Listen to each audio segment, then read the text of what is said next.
Hello, everybody. I'm Julie Lytle. I'm the Executive Director of Province 1, and it is my great pleasure tonight to welcome Jim Ballard and Ralph Perkins to tell us the story of Tuberville and Ballard Farm and their connection for sharing food with those who need the resources that they're able to share and provide. This is all part of the Deacons Talking series. It's a video conference that happens every month with the support of the New England Deacons Network. We had realized during one of our biennial conferences that there was too much time waiting 24 months to get back together. And so Deacons Talking emerged as a way for us to be able to share stories and wisdom, to ask questions, and to learn who are resource people we can tap to be able to figure out new things. So I'd like to introduce Jim. Would you want to raise your hand? And Ralph, hello. I'm going to turn it over to you and let you introduce yourselves more and share more about the efforts that you're doing together. Thank you very much for being a part of things. Hello, I'm Jim Ballard. I'm the deacon in serving at St. Luke's in St. Albans, Vermont. And actually this building we're in is the Historical Society for Milton now, but it used to be the Episcopal Church where I was baptized, and I served as an acolyte. And I'm the historian. They call me the town historian, so it makes me feel like I have to know something, but it still has memories, special memories in both ways. I'm sure. Yeah. I'm Ralph Perkins, and I'm a part of the Tuberville project. I know Jim through St. Luke's and also through the Milton Grange, and also through our work together with Ballard Farms and Tuberville here in Milton and in some of the surrounding towns. Great. Well, I know you've asked me to be able to share a PowerPoint presentation so folks can learn about what you have. So let me get that started, and you can be able to give us all the great details. Here we go.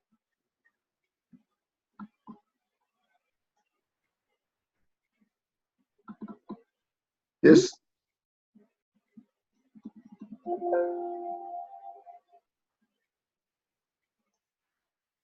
is one of the truckloads that we send, and we'll get into all of that later on, but we share fresh vegetables with area food shelves and in the school systems and so forth. But we're first, you can see the different squash here. There's pink banana, there's spaghetti, delicata, all kinds of squash. Even the futsu is a Japanese squash. So they get a good variety of squash and so forth. But originally, Tuberville was just potatoes, and maybe Ralph, you can speak to that. Sure. Tuberville began as a project. My pop actually asked if he could throw in a few potatoes and some spare land that we had. And the first year that we did it, probably 2005, we were able to raise about 1,800 pounds worth of food for the Chittenden Emergency Food Shelf. And as time has gone on, we've looked at different projects with different partners. And tonight we'll be talking about our partnership with Ballard Farms and with Jim. And this is a prime example of we're results driven. And so as you can tell, this is not a nice, clean $20 case to house these vegetables. We get down and dirty. We try to maximize what we produce and get it to the people that need it as best we can. You want to go on to the next slide? Sure.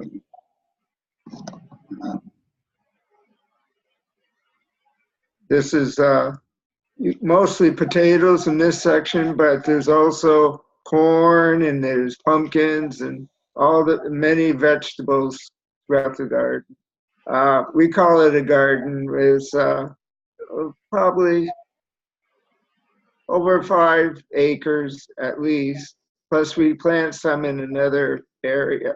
Linda and I own roughly 60 acres, but we rent out other parts of it. So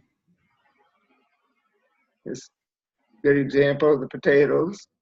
Actually, this farm was where we plant was part of Linda's grandparents' farm, and they used to plant all potatoes, and for many years. And that was her mother's family farm, and next door was her father's family farm. And her father's family, Sanderson, we live on Sanderson Road, came to Milton in 1804. But the Ballards came to Georgia, Milton area in 1789, so I call them the newcomers. But we can go on to the next slide. This is pretty much what I've said already. I worked IBM for 32 years. I also went through the program to become a deacon and was ordained. And I had my first garden was when I was 5 for myself. I always helped my grandparents. I lived with my grandparents primarily. And we also had a few cattle, but a lot of poultry. And my wife, Linda, like I said, was brought up on the farm. And we have 2 sons. And our oldest son, Eric, went to school for greenhouse management. And our second son, Edward, would plant a garden, but that would be about the extent of it. And he's a teacher in Massachusetts. And like Ralph mentioned, we are members of the Milton Grange, which is a community-based agricultural organization, which was founded to help protect the farmers against the monopoly that was put forth by the railroads back in the, 1870s, when they would control the prices of sending produce. So the Grange had to have a secret word for its members. So because the railroad would send in people to break up the Grange meetings. It was the first real group to fight for livable wages and fair, to get a fair price.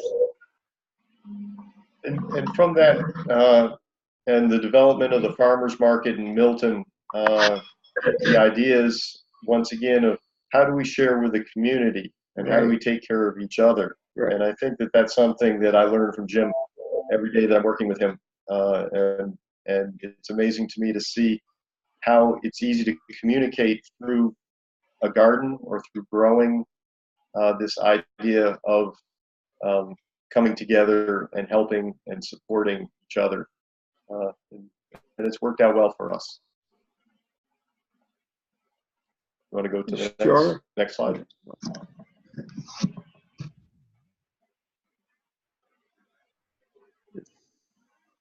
Ralph and the group. Yeah, so Tuberville has, we try to, not like a stock portfolio, but we try to have different projects that can have contact with the community at different levels. So that can be something as simple as instructions on how to grow a radish plant on your kitchen windowsill, or it can be where we have a garden at a local elementary school where they come and plant as first graders, and then they'll come back and harvest as second graders and take that food right over to the food shelf next door and donate it. This here is an example of our community garden that we have, where we try to involve neighbors and give an opportunity for neighbors of different socioeconomic classes to come together and work together. It's a situation where we also provide support for anyone who is receiving vegetables to come and help participate in this process as well. Next slide. Yes, we're good to go on to the next slide. Sure. So we were talking about this. You want to speak to this, or do you want? Well, you can. Go ahead. So we were talking about this a little bit earlier, and one thing that's important to us when we started this project was that we wanted to find a way to add, to bring something to the community, and not in a way that we would be taking resources from other entities that are doing a wonderful job on their own in other areas. And so we tried to come up with an idea of how could we engage the community in using some sort of technique that was not a typical standard technique. And we came up with the idea that community is really about sharing, and it's sharing ideas, and it's sharing thoughts, and it's sharing stories. And so from that, we decided that what we would try to do is build a collective group to support these projects. And what we would offer them back in return is a story. And that started out with the idea of a email play, which was a situation where we had fictitious characters that lived in this town called Tuberville, and they would share emails back and forth, and everybody in our community that was supporting Tuberville would see these emails, and they would be sort of reading them as a story over time as an observer. And we also added interactive techniques such as allowing these people to write to the characters if they wanted to send an email, and that sometimes would result in a response or a change in the direction of the story. And these are all things which are part of entertainment, but they're part of our lives, and they're part of understanding how we interact and how we can make those interactions positive for everyone trying to support community, supporting each other. Next. Go to the next slide. This is a diagram of one of our main garden that Eric put together. And we have the large section across the road, and then we plant behind the house and on the side. And Linda says, what about the lawn? I go, I'd rather use the soil for planting than for grass, but we do have some lawn and so forth. And as you see on the bottom, you can talk, Ralph, maybe about the maple syrup. Sure. Again, so what I find, before we go to the syrup, what I find amazing about this model over here is the amount of thought and effort and planning that goes into creating a garden or a farm, right. And the amount of work that goes into during the winter getting prepared and ready for it.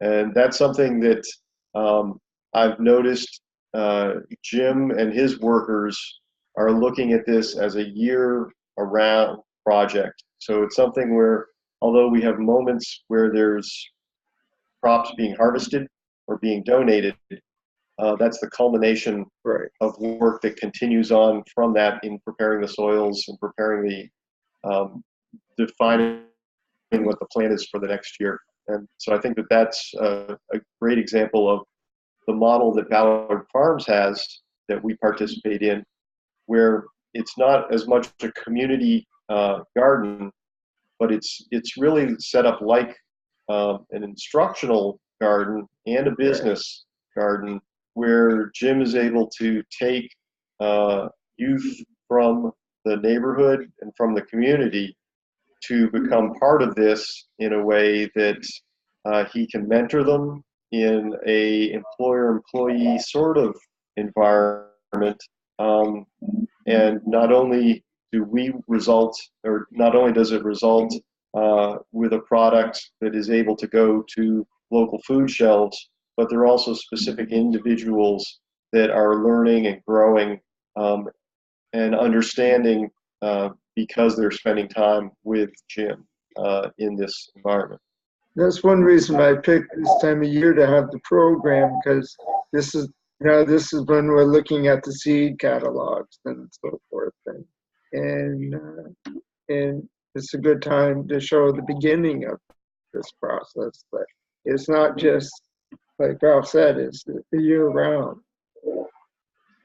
So to jump back to what Jim did mention, without doing a pitch or a sale here, when we look at Tuberville and we try to understand how to best accomplish our task or our mission, we try to also find out where we fit into our neighborhood and into the community and into society.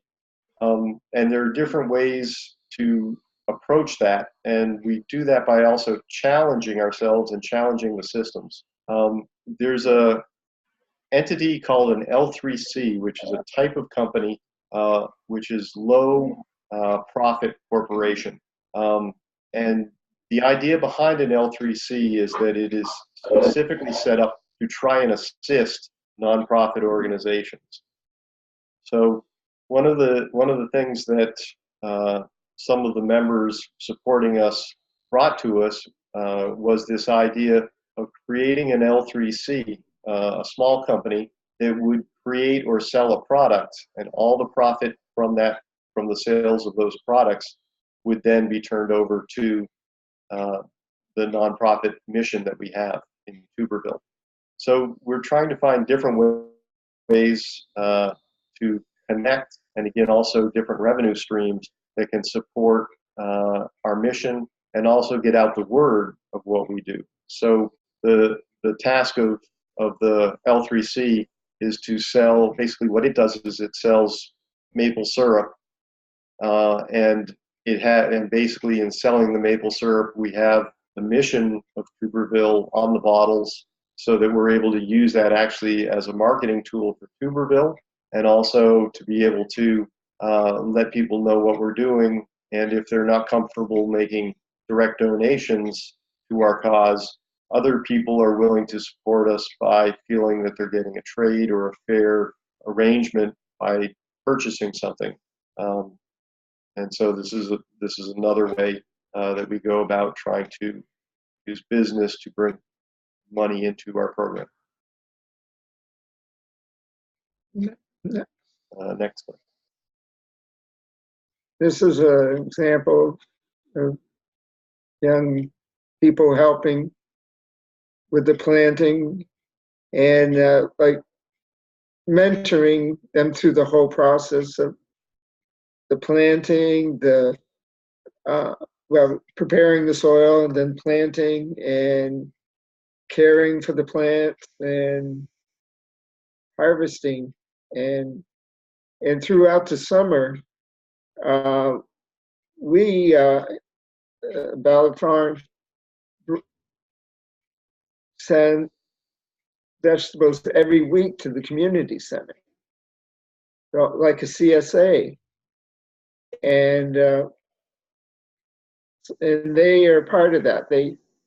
We keep track of what we send, and they bring it to the community center, so they get the action of actually donating or being part of the donation process. So that's an important part of this as well. That it's just not. We do have a stand where we try to make a little money to cover the costs, because not all the students, most of the students get paid something, and where a few do some hours for community service, but that most of the schools, require community service. And if they're in the program, like for different programs at school or other activities, they sometimes have to do some community service. Eagle Scouts or something like that may be involved. But it's mostly they get paid. And it gives them some money, and it gives them some learning to help to learn to grow their own food, which is quite important. What's amazing to me, and something for Tuberville that we learned from Jim and from Ballard Farms, and we sort of expanded that into our philosophy, is that when we first started out, we were thinking that everything should be 100% volunteer, and that everybody should be giving all of their time to do what we wanted them to do, which was grow food.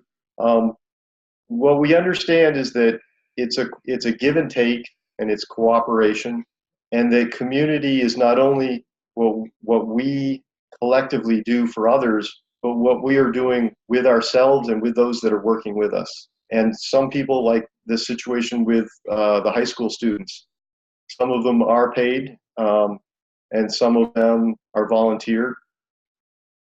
That's because it's based on what they can give us. And if they can give us time, but they need financial compensation, that makes it no less. And that also gives us an opportunity to work with them and teach them and mentor them with this tool of gardening and growing and sharing, which is very powerful. Go to the next. You can speak to the second. Okay, Yeah, so this is just an overview of where we currently are in talking about different styles of projects that Tuberville is currently working on. We have, again, as mentioned, the garden at the elementary school, and what we find is very interesting with this is that there's 4 first grade classes, and in the spring all 4 first grade classes will come out and we do a planting. And the garden it's a beautiful place. It's right between the elementary school, a gardening home center, and the food shelf, and it couldn't be better placed. So the first graders come out with their teachers, and each class will plant a row. And over the summer, we take care of that garden. And the students come back as second graders, and as second graders, they'll be in different classes, different makeups, but there's still 4 of them. So as each class, they'll come back and they'll harvest, and then we take that with them over to the food shelf, and they go into the food shelf and get a little bit of an understanding of what the food shelf is, how it operates. And again, this is at a second grade level, but it's enough to, and I hate to use this pun, but plant seeds. So that's what we try to do with that. We also have a situation, Jim mentioned CSA before. We have this model with a professional potato grower in Williamstown who basically will plant a certain amount of field for us, and then what comes off that field then becomes our share, and we're allowed to take that and put it into the charitable food system. There's another potato grower in Guildhall, and we take the potatoes from there and we assist in getting them to Salvation Farms, which is another nonprofit organization who has a commodity program in Winooski, and they teach people skills and have a work program which teaches the cleaning, the prep, the bagging, and sorting of the potatoes. And then those potatoes go from Salvation Farms into the food bank and then distributed around the state. We've attempted to have other projects in other places, one over in Maine, and the one that we have, the community garden, this year is off, but my pop has a edible flower garden, is what he calls it, or an edible landscape. He plants eggplants in his front yard, and everything that he is able to harvest off those goes to the food shelf over the summer. So it's everything from small projects to large projects, and different ways to touch the community in different places. Next slide. These would just be examples of that eggplant garden in the upper corner, and the students in this would be planting, the first graders. Next slide. Well, we pretty well talked about, well, the mentoring part we've touched on quite a bit. There's always a point in the season where whether it's hot and dry, or we have very sandy soil where we are, and or like this last year, June was wet. We did not see the sun, and things were turning yellow. And it was a very, very different year. But there's always the weeding and the cultivating and, everything. And so sometimes I notice that the youth are getting a little discouraged sometimes. And so then I give them my church adaptation of the Churchill speech, where I say, we're fighting the hills of vegetables and rows of vegetables. We'll never surrender. We're fighting against the insects, the weather, we're never surrender. A couple of the students told me that when they went back to school, that the teacher was about Churchill, Winston Churchill, and they go, Mr. Ballard. They had never really heard about Churchill that much until I had given that speech, but I put it toward the garden part. And the teacher who knew me asked him what was that all about. So they told her. There was a little humor there, but and I've never heard the students say anything out of the way. But I always say that frost is the worst. That's one thing that up here, that especially when we have a lot of vine crops, they're very delicate to frost. And even though they may say, oh, here in the Champlain Valley, we'll not get a frost, where we are, I know we quite often get a slight frost, sometimes the first part of September, the middle of September, and I can just tell. And quite often they'll show up the night before, after homework or after sports, and help cover up what we can. What's amazing to me is the dynamic or the relationship that I see grow between the students and Jim from the beginning, the planting, late spring, early summer, to harvest time. And for me, again, getting back to the idea that part of what we do is for the community, but also it's for ourselves and the people that we're working side by side with. And my hat has always been off to the way that Jim and the crew seem to grow together over the summer, and what the students learn by the time they go back to school. These are some of the totals from the different years. 2016 was our best year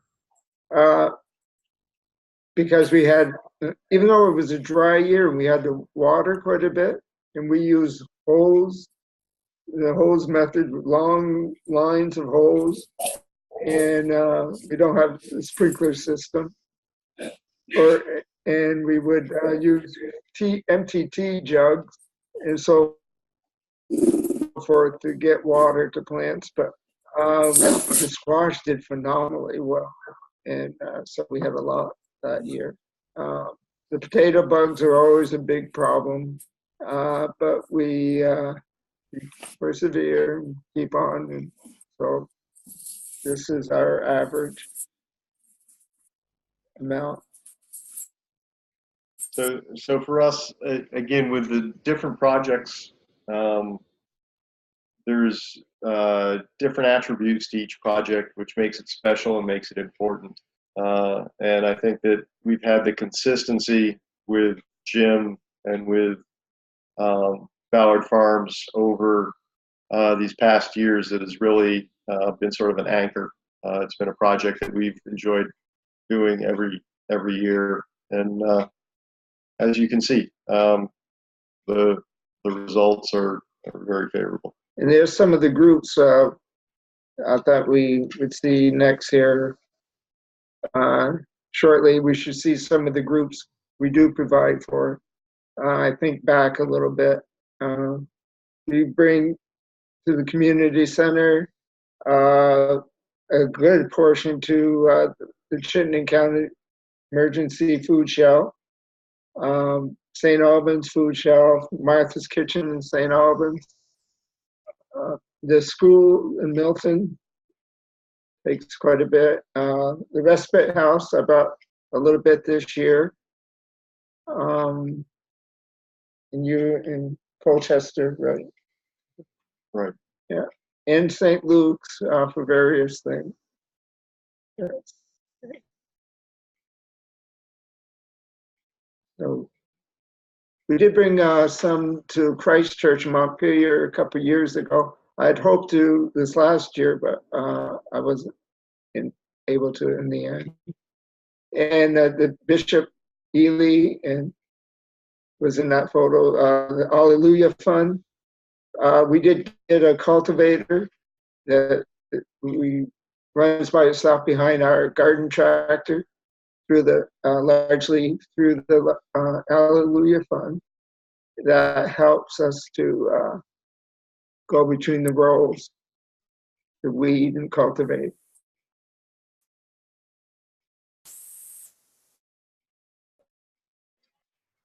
So I'm impressed by the extent to which you've created a full service operation.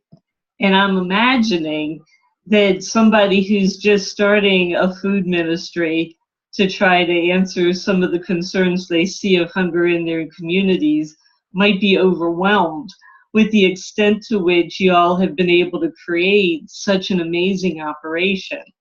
So I'm curious, you said at one point, Jim, that your dad had decided to plant his first pumpkin.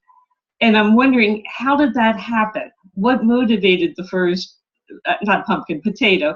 What motivated the first potato planting? And how did it get from that first beginning place to the bigger production that you now have? Or, I'm sorry, Ralph, was that your dad? Yeah, Sure. that's Ralph. Sure. So I think that the way that grew in the beginning was probably something that we've taken to heart. And my dad is my pop's fifth generation Vermonter, and he's pretty quiet about the way he goes his business. But he has a way of getting his point across. And so when he came to me and he said, "Are you doing anything with that property?" And I said, "No." And he said, "Well, do you mind if I put a few potatoes in there?" It was a way for me to understand that there was an opportunity, and an opportunity that I was missing.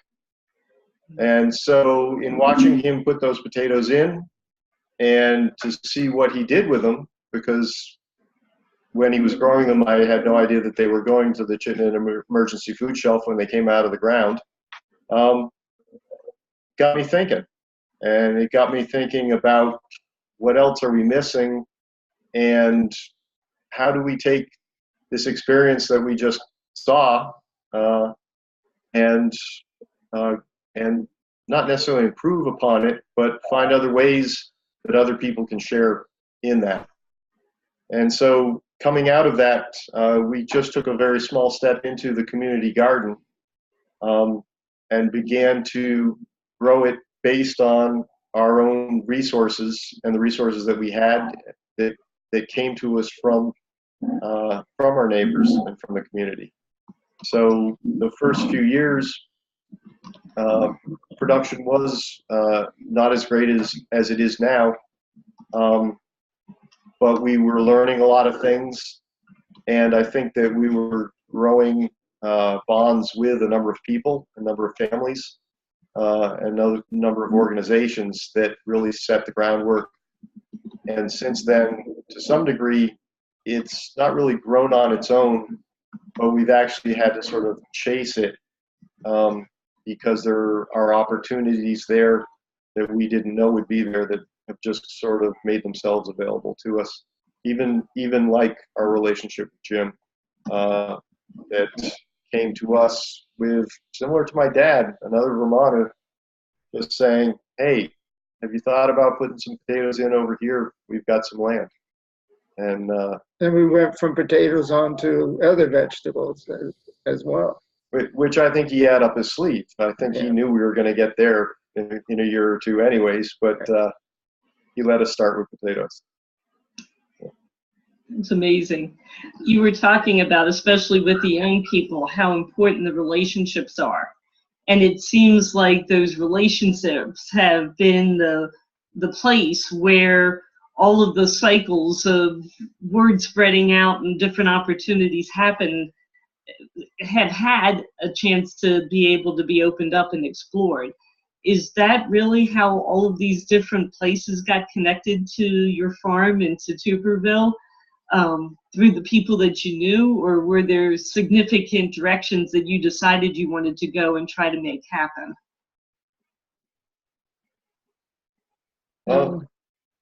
I would say it just sort of connected.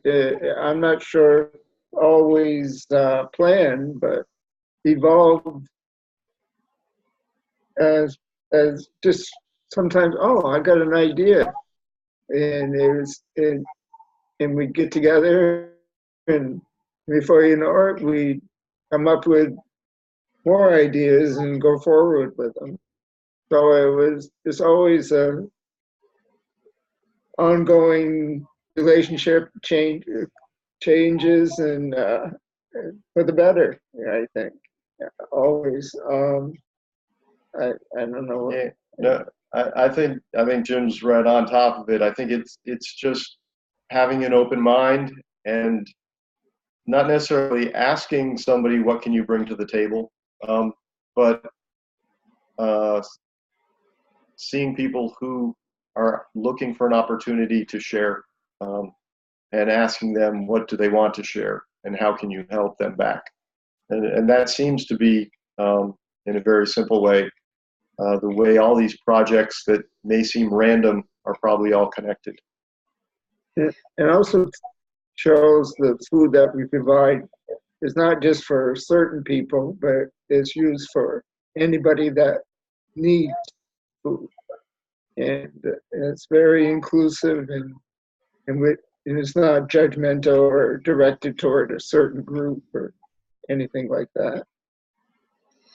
For me, it's a real confirmation of the work of the Holy Spirit. I know a lot of the groups that I've been working with feel like you have to have a plan and know how all of the steps are going to need to be enacted before you even start digging the first hole for the first planting. And it's nice to kind of see that the organic growth of opportunities as you get to know each other, as you hear different things, that you really seem to have allowed the Spirit to really move as that happened in the circumstances that you're in. I've got a question here from the floor, and that's part of the question from the Spirit. Email doesn't seem to have anything to do with planting crops and sharing them with your neighbors. There's a question, how did the email story come to be? And what were the things that influenced its creation, and who takes responsibility for making that happen? So the email story came about as we were trying to figure out community garden, the idea of community garden, and how neighborhoods have changed over time. We started, this was 15 years ago, and we started to have a dialogue and a conversation about how the internet was becoming part of our lives and part of our neighborhoods and part of our relationships. And from that, we had some discussions about whether that was a good or a bad thing, or how the internet was good or could be bad. For an example, communications can be set up so that you can join a group, and as soon as you disagree with those people, you can just stop going to that group and find another group with people who think the way that you think. And so that doesn't help us learn tolerance. It doesn't help us learn acceptance. And so we started to try and ask ourselves, how do you connect, or how do you build a relationship or a neighborhood that is physically grounded, but is also connected through this new device that may have people halfway around the world associated with you. And so that was sort of a very, I don't know if esoteric was way thought process that brought us to the place of, can we tell a story that has the values and the ideas of what we're trying to communicate in a neighborhood, in a practical, real neighborhood, and connect it to people who are both in other places, and as we find with the internet today, and with stories that are somewhere in that gray area between real and fictitious. And how do you marry that together? And at the same time, is there a way to get people interested in that enough that they want to help support this physical project called Tuberville, which may exist in my neighborhood, or it may exist in Jim's neighborhood, or in Williamstown, or in Guildhall, or in Maine? Well, and it's now emerged into a series of videos, right? Yes, we took that to the next step and tried to make it a little more easier for people to interact with, or to get a hold of. And we produced. There were some young folks connected with us who were in that business, and they suggested it might be something that they could bring to this project to be part of what they do for a living. So we created, or they created for us, this small magical place called Tuberville that exists in a few short videos. It's a wonderful evolution. I'm going to invite everybody to come back online and share your videos and prepare whatever questions you might have for Jim and Ralph. And while they're coming back online, I'm really curious. It seems like you've found a way to hold a delicate balance between people who are volunteering and who are stipended, between people who are donating things and people who are buying things. There's just a whole lot of creativity in that. And I'm curious what response you're getting from the folks that are a part of your community that allows that balance to keep holding all of the pieces together. Well, they know where to go to get some good produce for a very low price or for free. And the rec department every year is very receptive in receiving pumpkins and gourds and corn stalks and things like that. And the schools get, well, we have community dinners, so we provide squash or potatoes or tomatoes. various things. Where, as you know, the school system, the Milton Food Service has really changed and improved like so many. In fact, just a few years ago, they were invited to the Obama White House to plant from Milton, and they went back to harvest as well. So, and they have a garden at school, and so there's the connection. Linda, my wife Linda, and I started the farmers market through the Grange, and others have taken over now, the Youth Coalition and so forth, have it for the community. But it's they just know where, and they also learn a lot. They like to learn about the many different squash that we provide and so forth. So, and I find that the students like not only learn, but I had, for example, a parishioner from St. Albans, a young guy that worked for me who was a goalie on his team, who worked with the goalie for soccer in Milton. And I said, well, you're going to get to know your strengths and your weaknesses this summer before you play against each other in the fall. In the fall, they greeted each other with a hug instead of like vengeance or anything like that. So it was interesting. And I learned a lot from them as well. Sometimes stuff I don't want to learn, but but it's as you know. But and they're very helpful. They know that I have health issues, and they go, "Oh, Mr. Ballard is down again. We're getting prop him back up," and they get sick of maybe hovering around with my walker and stuff. But they also enjoy it. But, I'll be out there at 4 a.m. and they come along about 8, and I say, "Well, good mid-morning to you." And but one time they did come at 2 a.m. and they had it all, and they had lights and they had their music way in the far garden, and they had everything planned and they started to work. But one thing they forgot was off. And the mosquitoes were so bad, they got in the vehicles and slept till 4, and then they got out and worked. But they got done early that day. Sounds like you've got a great community of church growing out there. We have other folks from around New England that are joining us this evening, and I'm sure they came with wonderings about what you were doing and have questions to ask. So I'd like to open it up to see if there's anything else we should be making sure we learn from you tonight.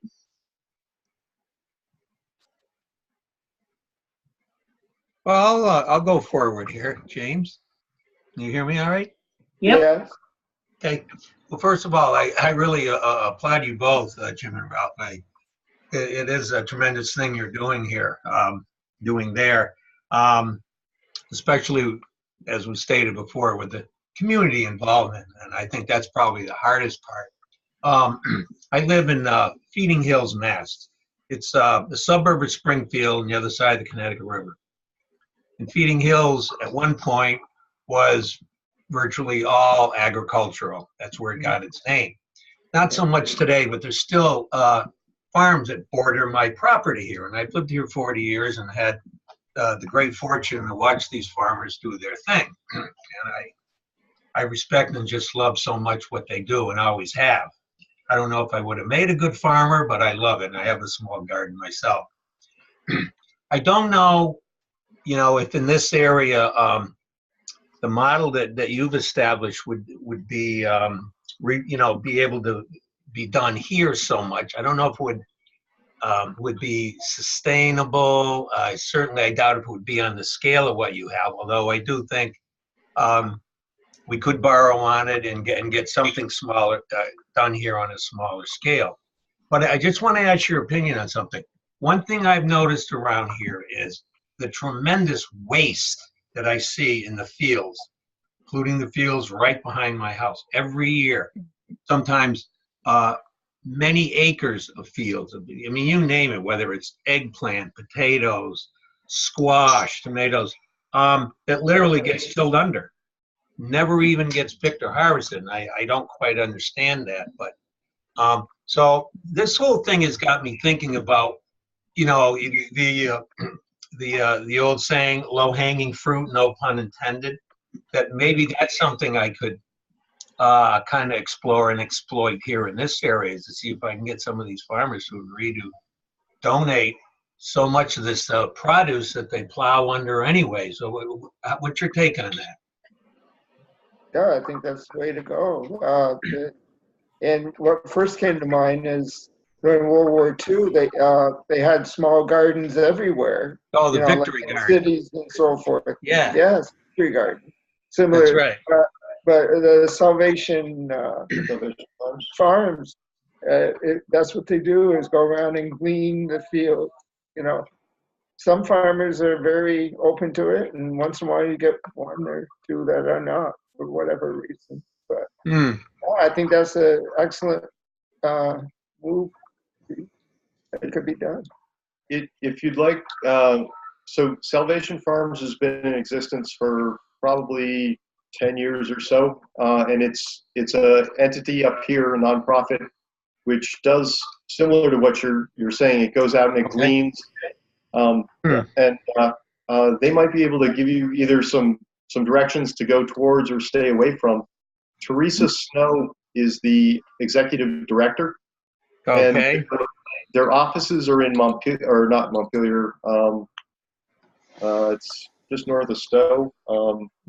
I think they started over in Northeast Kingdom, but but look up online. They must have. So Salvation. Yeah. Correct. Excellent. Thank you. Morrisville. That's it. Morrisville. Vermont. Morrisville. Okay. Thank you. And at Rock Point in the Episcopal Diocese, they have gardens there, and they had a group that stores cans and freezes vegetables, and we've given some squash and so vegetables there as well. Forgot to mention that.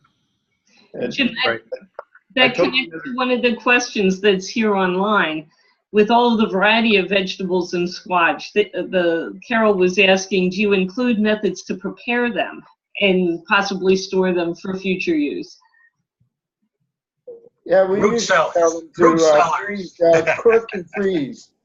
And, you know, we find the squash tastes just as good after you freeze it. And you take it out of the shell, or, you know, out of the, and then after you cook it and freeze it, and it's great. And that's what this group at Rock Point has done. Do they still have root cellars up your neck of the woods? People have root cellars? I remember them around here. I've heard of some, but we just have a cold storage area.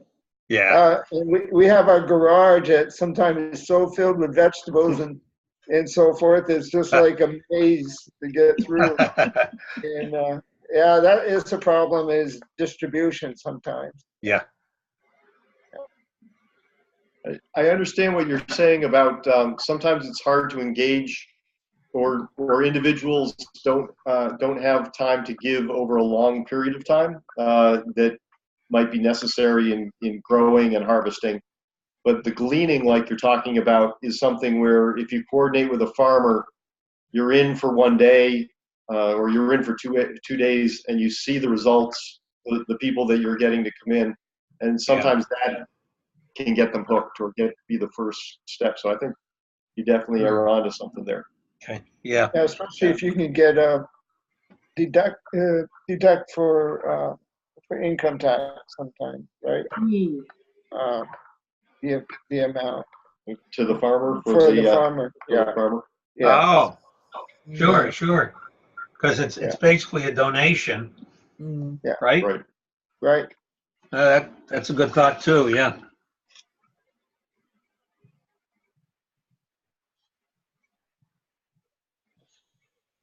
I think we still have those deductions. Who knows anymore? I don't want to get into that. Are there any other questions lingering out there in the hitherland?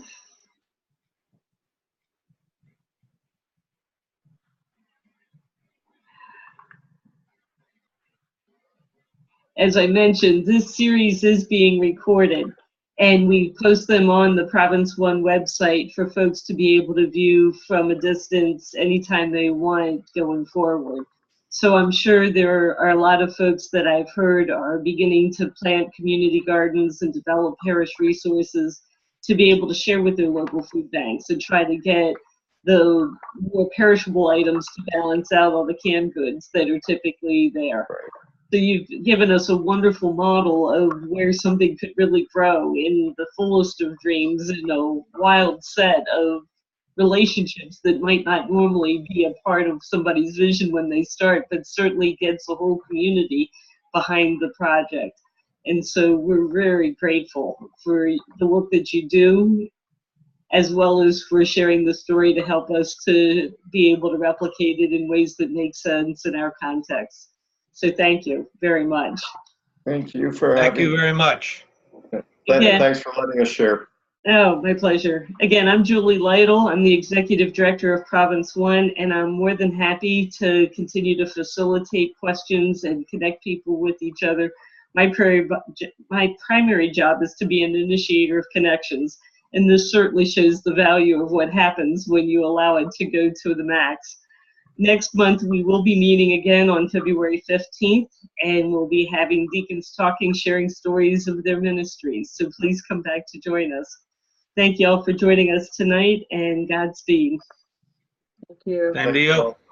Thank you. Good night.